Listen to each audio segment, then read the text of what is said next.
Well, I'm very lucky to have just stopped Fay Hield from eating her lunch. Sorry about that. No, thanks. But it's a monster busy weekend for you, I know that. Fantastic set just now with the Hurricane Party, which you step up from the trio, so it's a full band now, and it feels very different. I mean, was that the intention?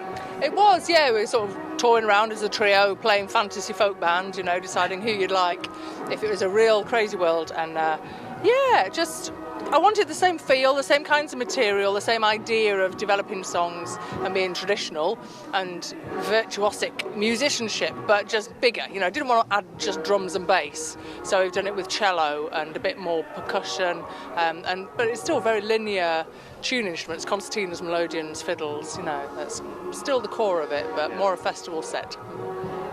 Is there a pressure in the Hield Bowden household to make things? You know, how do you go up a step each time, or do you find ways to expand sideways and do things? I don't know the answer to that. We just do things. We find it hard to say no to things. Exciting projects keep coming up.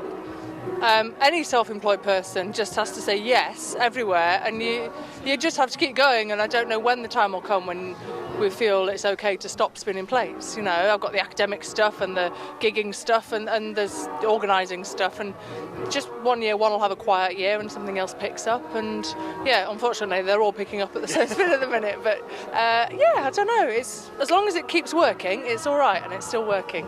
I mean, something you've got which you're both really good at is finding all those little nuances and hidden little extras in existing folk songs and showing us the side of stuff that we've not really noticed before, and that's a gift.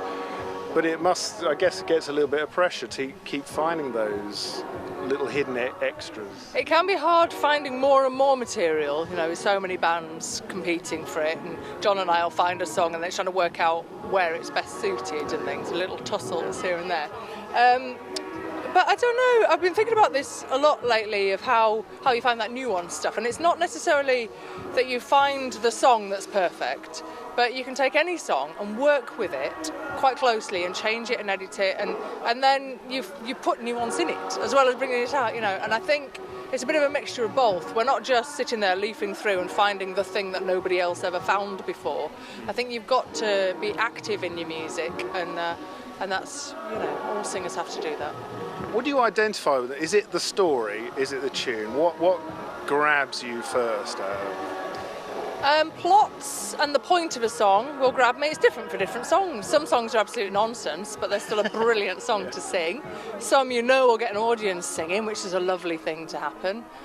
So it's different for every song. But I love a plot. I love a character that does something that interests me and that I think's funny or cruel or just interesting. Yeah. And as John is doing now, the Remnant Kings, I mean, he's extended that into something of creating something new. Which would you do that down the line? Pull something out? I've not done any songwriting. I'll never say never, because who knows what you do. But that's not something I've done. I'm looking at this idea of editing to songwriting, you know, because there are songs on Orfeo that I have essentially written the lyrics of, but they're based on traditional stories, and this is quite an original concept, his floodplain concept, so he's obviously songwriting. But I think that's a very intelligent end to add on to the folk scene as it is. So I think he's a genius. I wouldn't dare to compete with that. Not biased at all, but yeah. But it's, I mean, that's where, you know, you realise it goes from being a tradition where you're following in a tradition to actually being something that's expanding and growing. And that's, you know, there's not a lot of people doing that. And I think it's, you know, something that you both pull out of those songs.